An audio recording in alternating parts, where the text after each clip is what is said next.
हिंदू सहित अन्य कई संप्रदायों में पूर्व जन्म व पुनर्जन्म के आधार पर कर्मफल की मान्यता है।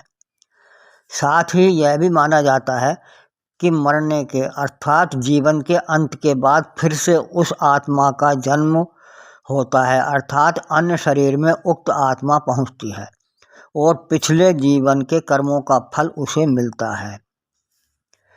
मेरे विचार से ऐसा नहीं है कि मरने के बाद अर्थात शरीरांत के बाद उस आत्मा को नए शरीर में पहुंचकर पिछले शरीर के कर्मों का फल भोगना पड़े। फिर क्या है यह कर्म और भोग का अर्थ अथवा प्रारब्ध का अर्थ?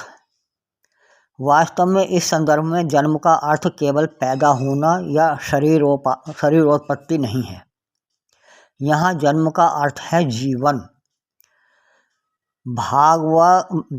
Bhargav's standard illustrated dictionary compiled and edited by professor R.C. Pathak, 5th revised and enlarged edition, reprint 1999 में जन्म का एक अर्थ लाइफ दिया है और लाइफ का अर्थ हिंदी में जीवन होता है।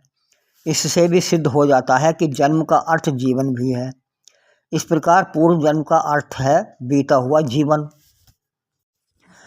अमर मानक कोश, कमल प्रकाशन, नई दिल्ली, नवीन संस्करण के अनुसार भी जन्म वृत्तांत का अर्थ जीवन वृत्तांत दिया गया है। यदि जन्म का अर्थ जीवन न मानकर केवल उत्पत्ति यानी पैदाइश ही माना जाए और कहा जाए कि पूर्व जन्म का फल पुनर्जन्म में मिलता है, तो इसका अर्थ हुआ कि पूर्व पैदाइश के समय किए गए कर्म का फल बाद की पैदाइश के समय मिलता है।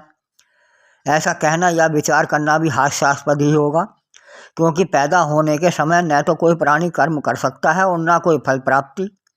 वह तो पैदा होने के कई वर्ष की अवस्था होने पर ही अपने विवेक से कोई कर्म करता है। कवि सूरदास ने भी अपने एक पद में कहा है, रे मन मूरख जन्म गंवायो। इसके द्वारा भी कवि जीवन गंवाने की बात कह रहा है, शरीर उत्पत्ति अर्थात पैदा होने को गंवाने की नहीं कह रहा। वास्तव में जो धारणा पूर्व जन्म के कर्मों के फल की पुनर्जन्म में प्राप्ति की है, वह एक ही जीवन के पिछले काल में किए गए कर्म के उसी जीवन के अगले काल में फल प्राप्ति की है। यही व्यावहारिक भी है, क्योंकि हम देखते हैं कि पूर्व में किए गए किसी भी कार्य का परिणाम वैज्ञानिक आधार पर बाद में होता ही है।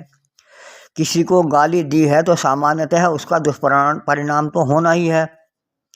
यदि सामने वाला सामान्य स्वभाव रखता है तो किसी का सम्मान किया है तो अपवादों को छोड़कर बदले में सम्मान मिलना ही है। पैर में कुल्हाड़ी मारेंगे तो ईश्वर के नियमानुसार पैर कटना ही है।